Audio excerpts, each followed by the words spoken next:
ಆಸೆಯೇ ದುಃಖದ ಮೂಲ ಕಾರಣ.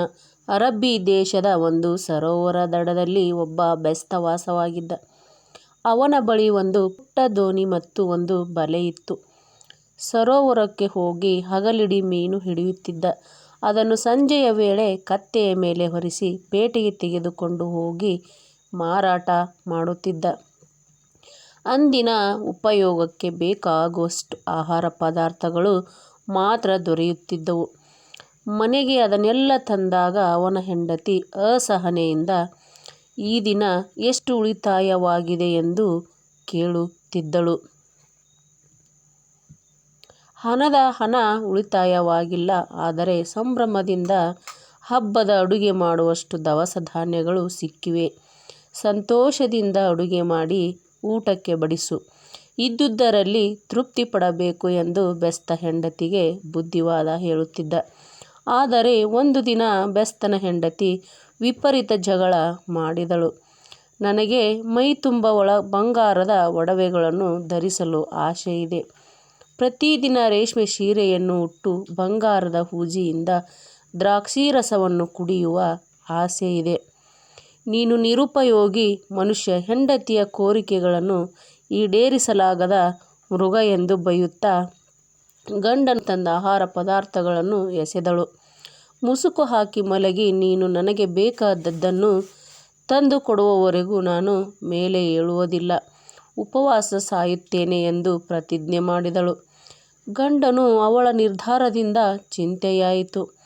ದೇವರ ಕಡೆಗೆ ಕೈಜೋಡಿಸಿ, ದೇವರೇ, ನನ್ನ ಹೆಂಡತಿಗೆ ತೃಪ್ತಿಯಾಗುವಷ್ಟು ಸಂಪತ್ತನ್ನು ನನಗೆ ಕರುಣಿಸು.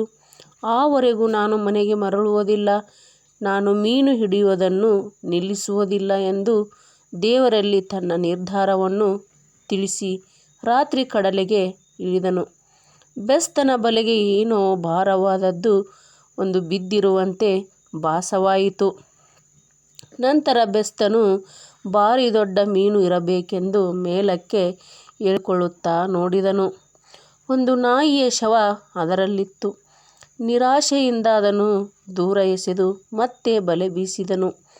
ಇನ್ನೂ ಭಾರವಾದದ್ದು ಬಲೆಗೆ ಸಿಕ್ಕಂತೆ ಕಾಣಿಸಿತು. ಉತ್ಸಾಹದಿಂದ ಬಲೆಯನ್ನು ಮೇಲಕ್ಕೆ ಎಳೆದನು.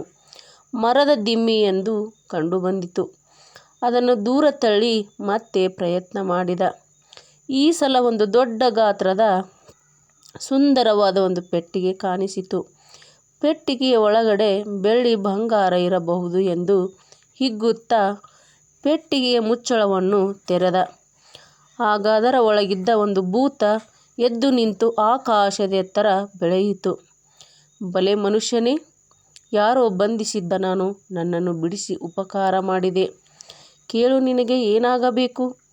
ಎಲ್ಲವನ್ನು ಕೊಡುವ ಶಕ್ತಿ ನನಗಿದೆ ಎಂದು ಭೂತ ಹೇಳಿತು.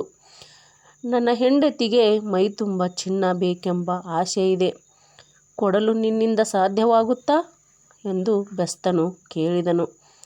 ಭೂತ ಅಟ್ಟಹಾಸದಿಂದ ನಕ್ಕಿತು. ಓಹೋ, ಅದೆಷ್ಟೊತ್ತಿನ ಕೆಲಸ? ಆದರೆ ನನಗೆ ತುಂಬ ಹೊಟ್ಟೆ ಹಸಿವಾಗಿದೆ. ನಿನ್ನ ಮನೆಯಲ್ಲಿ ಒಂದು ಕತ್ತೆ ಇದೆಯಲ್ಲವೇ? ಅದನ್ನು ತಿನ್ನಲು ತಂದು ಕೊಟ್ಟರೆ ಮನೆಯ ಕಾಲಾಂಶವನ್ನು ನಾನು ಚಿನ್ನದಿಂದ ತುಂಬುತ್ತೇನೆ, ಆಗಬಹುದೇ ಎಂದು ಭೂತ ಕೇಳಿತು. ಕತ್ತೆಯ ಮೇಲೆ ನನ್ನ ಹೆಂಡತಿಗೆ ತುಂಬ ಪ್ರೀತಿ ಇದೆ. ಅವಳನ್ನು ಕೇಳಿ ಒಪ್ಪಿದರೆ ತಂದು ಕೊಡುತ್ತೇನೆ. ಬೆಸ್ತ ಮನೆಗೆ ಓಡಿ ಬಂದ. ಹೆಂಡತಿಯನ್ನು ನಿದ್ರೆಯಿಂದ ಎಬ್ಬಿಸಿ ಈ ವಿಷಯ ಕೇಳಿ ಏನು ಮಾಡುವುದೆಂದು ಕೇಳಿದ. ಹೋಗು, ಆ ಕತ್ತೆಯನ್ನು ಭೂತಕ್ಕೆ ಬಲೆ ಕೊಟ್ಟು ಚಿನ್ನವನ್ನು ಬರಮಾಡಿಕೊಂಡು ಬಾ. ಚಿನ್ನವಿದ್ದರೆ ಎಷ್ಟೋ ಕತ್ತೆಗಳನ್ನಾದರೂ ಕೊಂಡುಕೊಳ್ಳಬಹುದು ಎಂದು ಬೆಸ್ತನ ಹೆಂಡತಿ ಅವಸರದಿಂದ ಹೇಳಿದಳು. ಬೆಸ್ತ ಕತ್ತೆಯನ್ನು ಎಳೆದುಕೊಂಡು ಹೋಗಿ ಭೂತದ ಮುಂದೆ ನಿಲ್ಲಿಸಿದ. ಭೂತ ಅದನ್ನು ಕೊಂದು ಚರ್ಮವನ್ನು ಕೂಡ ಉಳಿಸದೆ ತಿಂದು ಮುಗಿಸಿತು. ಎಲ್ಲಿ ಕಾಲಾಂಶ ಚಿನ್ನ? ಈಗಲೇ ಚಿನ್ನದಿಂದ ಹಾಗೆ ಅವಸರಿಸಿದರೆ ಹೇಗೆ? ನಿನ್ನ ಮನೆಯ ಅರ್ಧ ಭಾಗ ಚಿನ್ನವಾಗುವುದು ನಿನಗೆ ಇಷ್ಟವಿಲ್ಲವೇ? ನನಗೆ ಇನ್ನೂ ಹಸಿವು ನೀಗಿಲ್ಲ. ನಿನ್ನ ದೋಣಿಯನ್ನು ಮುರಿದು ತಿನ್ನಲು ಕೊಡುವುದಾದರೆ ನಿನ್ನ ಮನೆಯ ಅರ್ಧವಿಡೀ ಚಿನ್ನದಿಂದ ತುಂಬುತ್ತೇನೆ ಎಂದು ಹೇಳಿತು. ಬೆಸ್ತ ಮತ್ತೆ ಮನೆಗೆ ಓಡಿ ಬಂದು ಭೂತನ ಬಯಕೆಯನ್ನು ತಿಳಿಸಿದ. ದೋಣಿಯನ್ನು ಕೊಟ್ಟು ಬಿಡು, ಹೇಳಿತು ಎಂದು ವಾಪಸ್ ಬಂದಾಗ ಬೆಸ್ತನಿಗಾಗಿ ಕಾದಿದ್ದ ಭೂತ ದೋಣಿಯನ್ನು ಮುರಿದು ಕಟಂ ಕಟಂ ಎಂದು ಜಿಗಿದು ತಿಂದಿತು. ಬೆಸ್ತ ಮತ್ತೆ ಚಿನ್ನಕ್ಕಾಗಿ ಬೇಡಿಕೆ ಇಟ್ಟಾಗ, ನಿನಗೆ ಮನೆಯ ಮುಕ್ಕಾಲು ಭಾಗ ಚಿನ್ನದಿಂದ ತುಂಬುವ ಬಯಕೆಯಿಲ್ಲವೇ ಎಂದು ಕೇಳಿತು. ನನಗೆ ಹಸಿವು ಇನ್ನೂ ನೀಗಿಲ್ಲ. ನಿನ್ನ ಹೆಂಡತಿ ನನಗೆ ನಿನ್ನನ್ನು ಆಹಾರವಾಗಿ ಕೊಡುವುದಾದರೆ ಮನೆಯ ಮುಕ್ಕಾಲು ಭಾಗ ಚಿನ್ನದ ಬಂಡೆಗಳಿಂದ ತುಂಬುತ್ತದೆ ಎಂದು ಆಸೆ ತೋರಿಸಿತು. ತಾನೆಂದರೆ ಅತಿಶಯವಾಗಿ ಪ್ರೀತಿಸಿರುವ ಹೆಂಡತಿ ಅದಕ್ಕೆ ಒಪ್ಪಿಗೆ ಕೊಡಲಾರಳು ಎಂದು ಭಾವಿಸಿ ಬೆಸ್ತ ಮನೆಗೆ ಓಡಿ ಬಂದನು. ಹೆಂಡತಿಗೆ ಭೂತದ ಮಾತುಗಳನ್ನು ತಿಳಿಸಿದ. ನಿನ್ನಿಂದ ನನಗೆ ಜೀವನದಲ್ಲಿ ಏನು ಸೌಭಾಗ್ಯ ಸಿಕ್ಕಿದೆ ಹೇಳು. ಒಂದು ಬಂಗಾರವಿಲ್ಲ, ರೇಷ್ಮೆಯ ಉಡುಗೊರೆಗಳಿಲ್ಲ. ಬಾ, ನಿನಗಿಂತಲೂ ನನಗೆ ಅದುವೇ ಮುಖ್ಯ ಎಂದು ಬೆಸ್ತನ ಹೆಂಡತಿ ಅವನನ್ನು ಎಳೆದುಕೊಂಡು ಭೂತದ ಬಳಿಗೆ ಹೊರಟಳು. ನಂತರ ಆಗ ಅವರ ಮುಂದೆ ಒಂದು ಬೆಳಕು ಕಾಣಿಸಿತು. ಬೆಳಕಿನ ಹಿಂದೆ ವೃದ್ಧನಾದ ಒಬ್ಬ ಫಕೀರ ನಿಂತಿದ್ದ.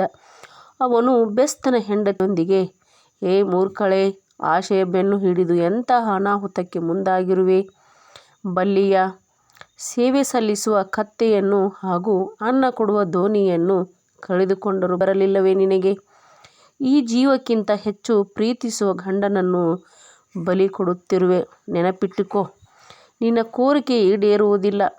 ಮುಂದಿನ ಸಲ ಶಕ್ತಿ ಪಡೆದಿರುವ ಭೂತವು ನಿನ್ನನ್ನು ತಾನಾಗಿಯೇ ಹಿಡಿದು ತಿನ್ನುತ್ತದೆಯೇ ಹೊರತು ಚಿನ್ನವನ್ನು ಕೊಡುವುದಿಲ್ಲ ಎಂದು ಭೂತ ಬೆಸ್ತನ ಹೆಂಡತಿಗೆ ಮನವರಿಕೆ ಮಾಡಿತು. ನಂತರ ಆಗ ಆಶೆಯ ಬೆನ್ನು ಹತ್ತಿ ಸರ್ವನಾಶ ಮಾಡಿಕೊಂಡರೆ ಮತ್ತೆ ಏನು ಉಳಿಯುವುದಿಲ್ಲ. ಗಂಡನೊಂದಿಗೆ ಮನೆಗೆ ಹೋಗು.